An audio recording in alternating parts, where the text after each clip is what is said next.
how about mga guilt-free spend mo naman? Ano yung mga guilt-free spend mo? Guilt-free spend ko? Marami. Oo. Parang, hindi kadalasan sa mga gadget eh. Oo.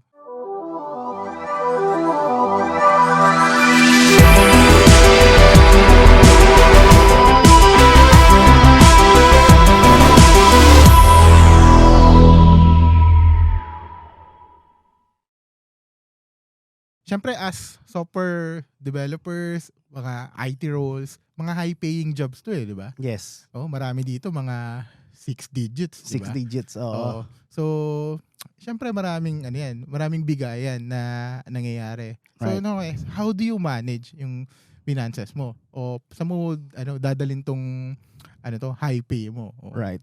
So, that's a very interesting topic na this episode kasi ang may problema, kadalas na problema na naririnig natin is kulang ng pera. Yeah. Right? Pero, may sinasabi din na parang gulat sa pera. Okay? Hindi sobra sa pera, gulat sa pera. No? Kasi, high-paying job sila, ang nangyari, biglang, high lifestyle agad. No? Kasi parang, madaming pera, madaming disposable income. Sige, travel ako kahit saan-saan, kain ako kahit saan-saan, bili ako ng kahit ano-ano. No? And then, biglang, kung mawala, or may something that happens, hindi pala prepared. No? So, dapat talaga, especially sa IT tayo, no? Tinitreat ko minsan yung IT parang artista. Diba? Alam natin mga artista well paid. Diba? Pero alam nila, buti nga some artista, alam nila na hindi sila maglalast, na sikat sila forever. Diba? May parang high point in their career. Right?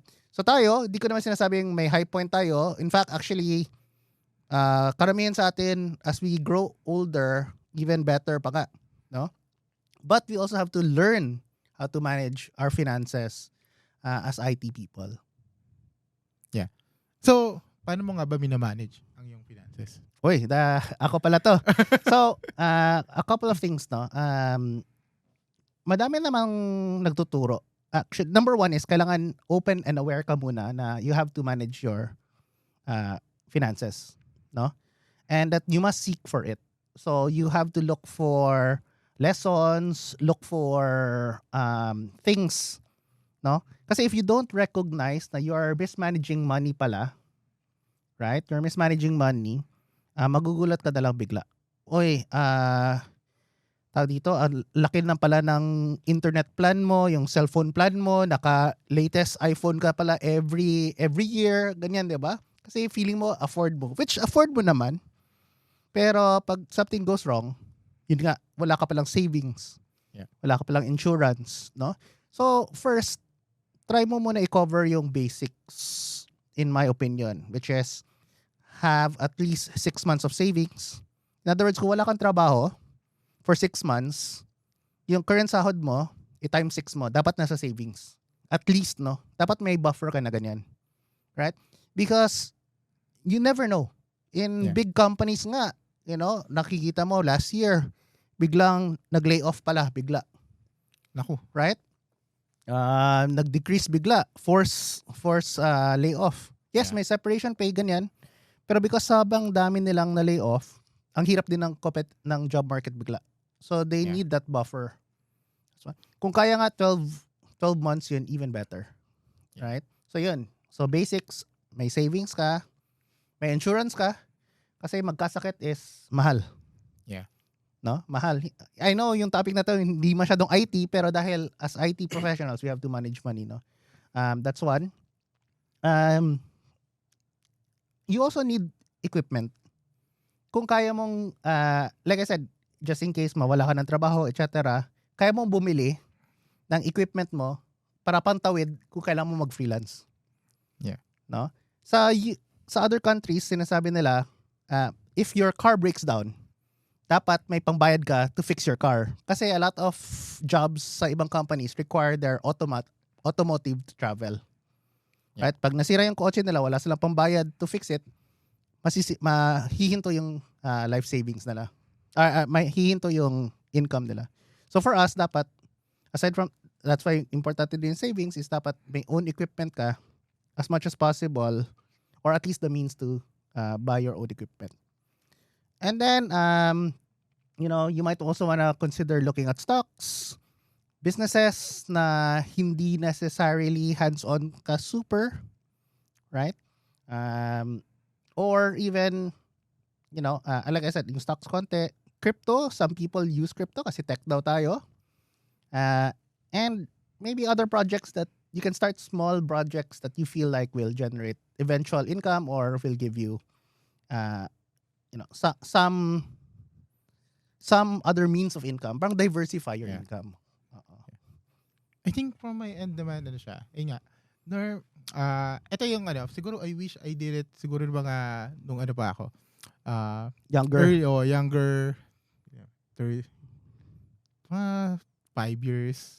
Ako actually, I would consider myself late din, to some extent. Yeah, no? Ako, I'm turning 40.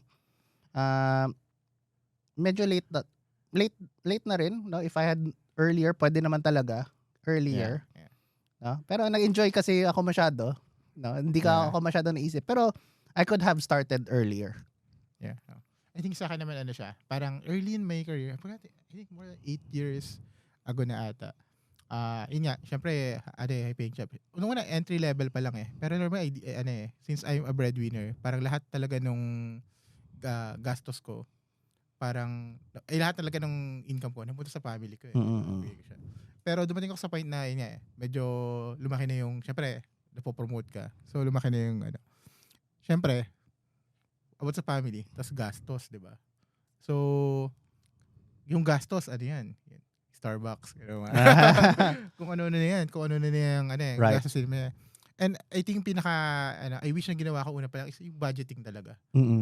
Parang, kung binudget mo talaga na, ito at least 10%, lagay mo sa savings mo, another 10% emergency fund, 10% for education. I think people called it parang jar system of your finances.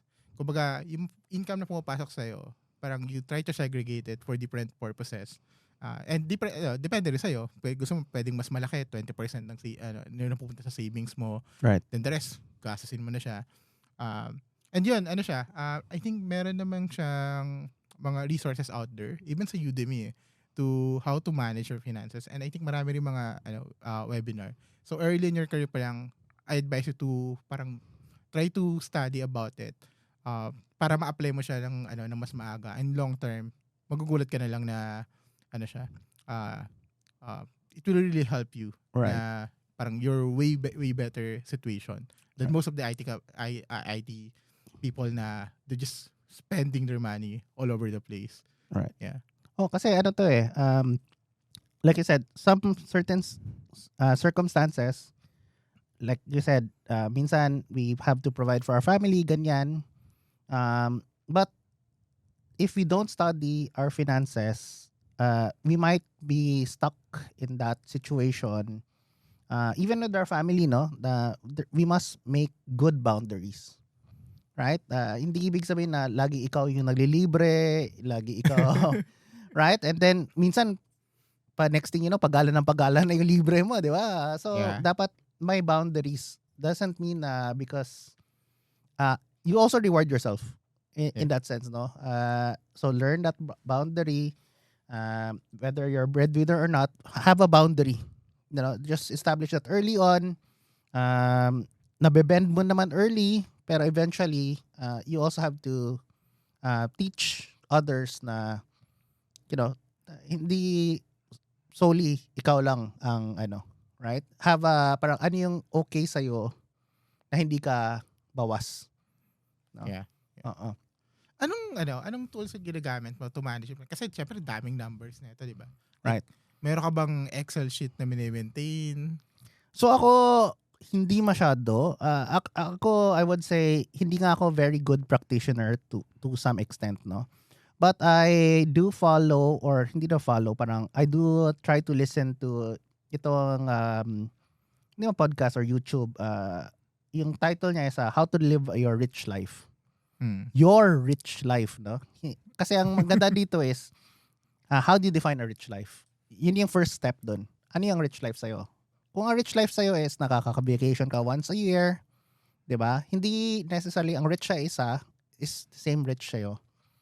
Right? So, iba yung rich mo, iba yung rich mo. And then, one of the things na sabi doon is, finances should be boring.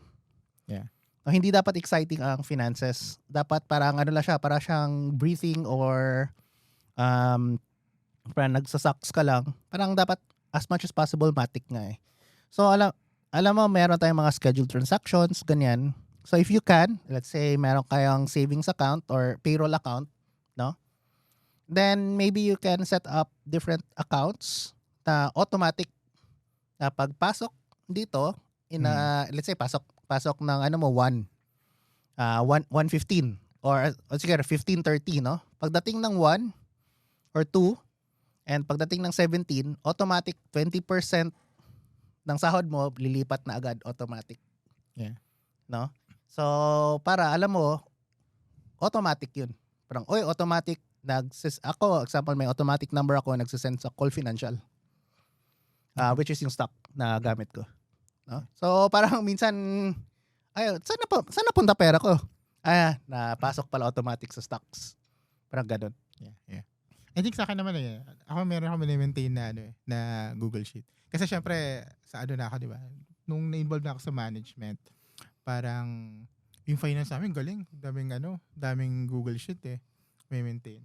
So I think that was parang one of the techniques na na-adapt ko rin. Meron talaga akong Google Sheet na pino-forecast ko na, like for my income, for from salary, from stocks, from other businesses, para na-forecast ko na how much it would end up for the entire year. Then, ito yung pino-forecast ko na rin, ano yung gastos. So, parang from monthly budgeting to forecasting, parang, si Google Sheet talaga yung kadalasan ko na nagagamit. And I think maraming mga templates out there na you can use. Like, try mo lang monthly budgeting or financial forecasting templates sa Google Sheet. Maraming lalabas na pwede mo magamit. Regardless kung gaano kalaki yung income mo now, it will be helpful then for you to some kind of analyze and plan out kung saan mo ba mapupunta yung yung income mo. Yeah. Financial literacy for us tech is, it's good to know than not know, no? Whether you can apply it or not, at least you are good to know, no? And so before that, we'd like to thank our sponsor for this episode. Yes, please visit our website at tutorialstudio.com. We provide free courses for AWS and, of course, premium resources for certification exams for AWS, Azure, Kubernetes, and GCP.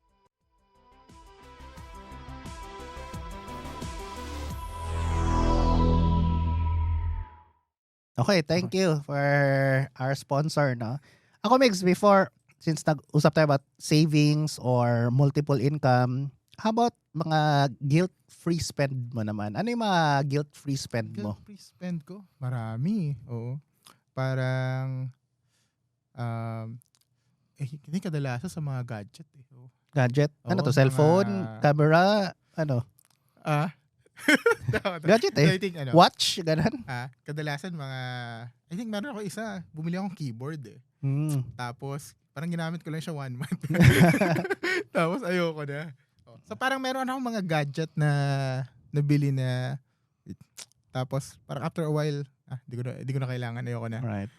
So mga hindi masyadong napag-isipan, pero yun yung mga pa ako so hindi to guilt-free pala kasi medyo parang sayang ganyan, no? Dapat mag-set ka ng parang ito guilt-free ako dito. Pag as long as ganito yung amount na nasuspend ko, medyo guilt-free.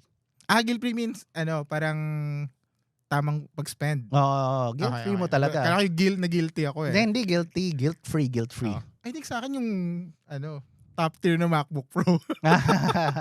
Kasi nung una, bibili ka ito, mahal yung MacBook Pro. Tapos, parang, at the end of the day, nung nagagamit ko na siya, bilis mag-build Diba? Nasanay ako na mabagal yung build So, I feel na sobrang sulit siya. And it really helped me sa career ko na nakapag-try ako pag meron akong ginagawang application, sobrang bilis ng build and na-appreciate ko talaga siya and sobrang worth it na bumili ako ng sarili kong parang MacBook Pro. Tapos yung ginamit, yung talaga, parang top tier. Tapos yun yung ginamit ko sa work. Na pinag-ipunan ko talaga. Yeah. During my early days. Yeah. Ikaw, anong mga guilt-free mo? Ako, guilt-free ko usually food. Kaya ganito yung size natin. No? Pero hindi yung... Nadamay pa ako. Ako lang pala. So yung guilt-free, siyempre, hindi naman yung parang lavish na parang hotel kumakain lagi. No? Pero if may certain craving ako, no? And usually craving ko, simple lang naman craving ko eh. Parang hindi ako masyadong mag-guilty pag food. Kasi hindi rin ako nag-waste.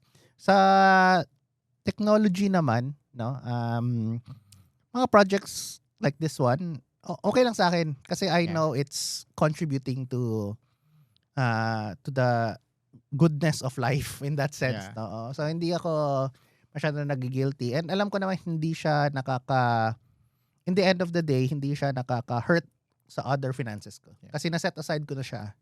And if makaka-hurt man siya or parang feeling ko, uy, masyadong magastos yun, gagawin ko na paraan. Yeah. Maghanap ako ng sponsor, kung willing kayo mag-sponsor dito, by the way. And other means to finance a project. Last question, how about yung mga tingin mong financial traps na kadalasan yung biktima talaga yung mga ako hindi ako sure, baka nga maging biktima or naging biktima ako dito. Real estate, medyo di ba dapat mas stable sa real estate? Lately kasi, di ba, may narinig tayo, may no? news. May news. So doon sa real estate, di ko pa lang sure. Alam natin real estate, sabi nga, one of the more stable ones. And I still believe so. I just thought it would be faster. Yeah. No? Real estate asset naman is one of those things na hindi masyadong nag-depreciate. Pero I just had hope na it would be faster lang. So medyo there's certain amounts na medyo nalalock in na yung finances ko for that because real estate is a long term. Yeah. No? Baka nga with the current tide, baka that's like +5 or +5 more years than I've had projected. Yeah. I think sa akin naman siguro isang parang is more related din siya sa impulsive buying eh. Parang when you're deciding even if you only have one option, parang hindi ka nagka-canvas. So, dati parang pag meron akong bibilin, laging hanap ako isang provider. Tapos yun na yun. Pero parang syempre nag-involve ako management. Parang kami lagi namin tatlong di ba sa IT, laging tatlong vendor, di ba sa as much as possible. Parang it's really helpful din if in-apply mo siya sa personal. Wherein pag meron kang bibili na something, always try to gather options. At least 3 options para may comparison ka. Whether it's like a property, so look for options. Whether it's for like a wedding coordinator, look for options. Even sa loans di ba? If you're like kukuha ka ng car, parang don't get one offer lang from one bank. Try to get offer from at least 3 banks for you to compare then minsan mas pa siya if you tell the other banks nga na actually we have I received an offer at this percent rate lang, they will be generous na i-lower din yung kanila. It could be much lower pa. So I think more yung canvassing is a really good technique na you could also apply in your personal life. Yeah. And then of course, as we learn our finances, one of the things din pala is being kuripot. Yun ba yung term nun? Parang you can only do so much sa cost savings. No? What really is better is generating more income. Diba? And if hindi siya possible sa generating more income within your IT career, like I said, multiple streams of income. Try to find ways of doing that para in the long term, higher yung overall take home. Yeah. So this is not a financial advice. Tama. Please consult a professional. Baka meron. Baka meron, no? So again, not financial advice, more of like personal advice lang. Yeah.